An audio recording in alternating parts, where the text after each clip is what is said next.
Maka di antara cara lagi maaf Allah Taala beri puto dong Nabi Muhammad. Mereka kejamin Nabi ka bede. Man putra syarat ngan merempok jaminan Nabi. Yang pertama berselama iman. Hati mati tanya berselama di. Yang kedua bet tinggal semayang. Yang kelima bet na getanya mendalimi umat Nabi Muhammad dan makhluk yang lain dalam dunia. Termasuk hidup. Về tanya tiang nanti buat tajuk hidup tiang kau pergi tak drop jamuk tiang lihat bulai maya getanya lihat pahat liur kibahi na bunge ya drop terabai ya drop terabai lagi tanya tiang lihat bulai ataupun tajuk jamuk tak drop jamuk tiang kau hobah tak boleh terusnya kibahi semaju lo minggu tua maya kami memang menyakiti tanya pohju bet ilahnya bet na roh katanya orang yang menganiaya makhluk Allah nyo yang kepegang adil he macam syarat mati berselamat iman cara ngat selamat iman bet roh katanya orang ubah perintah agama bet roh katanya orang kubur dosa syarat yang kedua ngat merempok katanya ngan nabi benak bubek tinggal semayang mayat takui drona tinggal semayang takada dapat betul semayang tanya billahi ta'ala artinya berusahalah terus sampai dengan sempurna.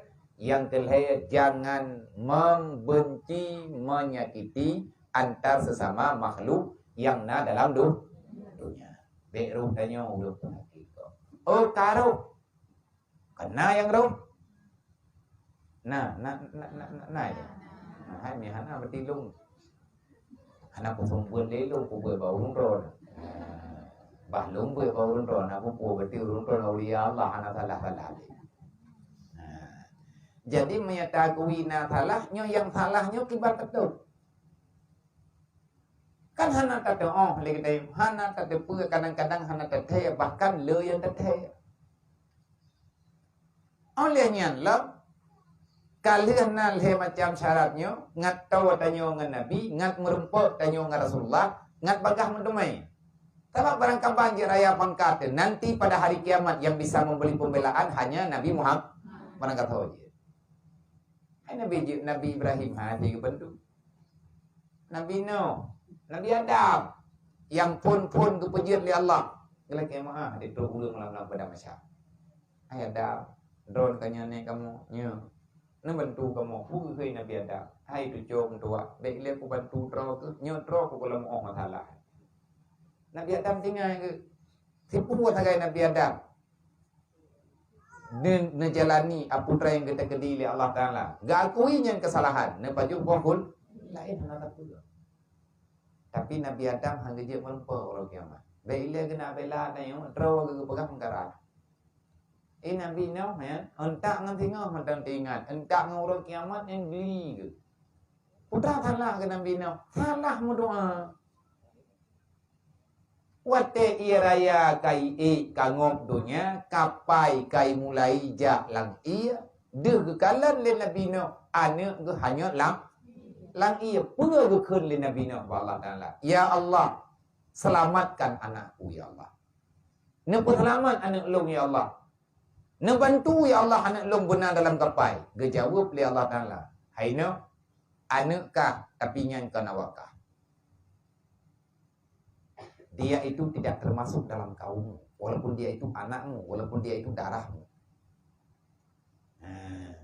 Man pakai bani Allah yang kuyu jaga mata, nyanji dikalaganya dalam ilmu elu.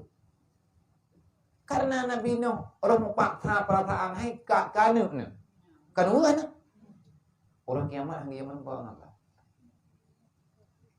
Tinggal kata getut jemur. Nabi Muhammad lah yang menyelesaikan semua masalah. Menyaitanya oleh macamnya tengah tak usaha dan bet tak ilahnya draw bet tak dalim draw untuk kehidupan tanya ngajroh dunia dan akhirat, maka tugas kitanya selanjutnya dalam ibadah jangan pernah berhenti bersalawat. Putra yang kagiyu dalam Al-Quran tak coba tu benar. Tengah huruf kiamat ngan tempe salahnya Nah tani yang ngujung mata. Nah tak pegah apa kadang-kadang lagi tanya ampunan nih mengganggu perasaan orang lah. Nah nyen cara peglah jinan infak. Di antara cara bayar utang tanya orang kiamat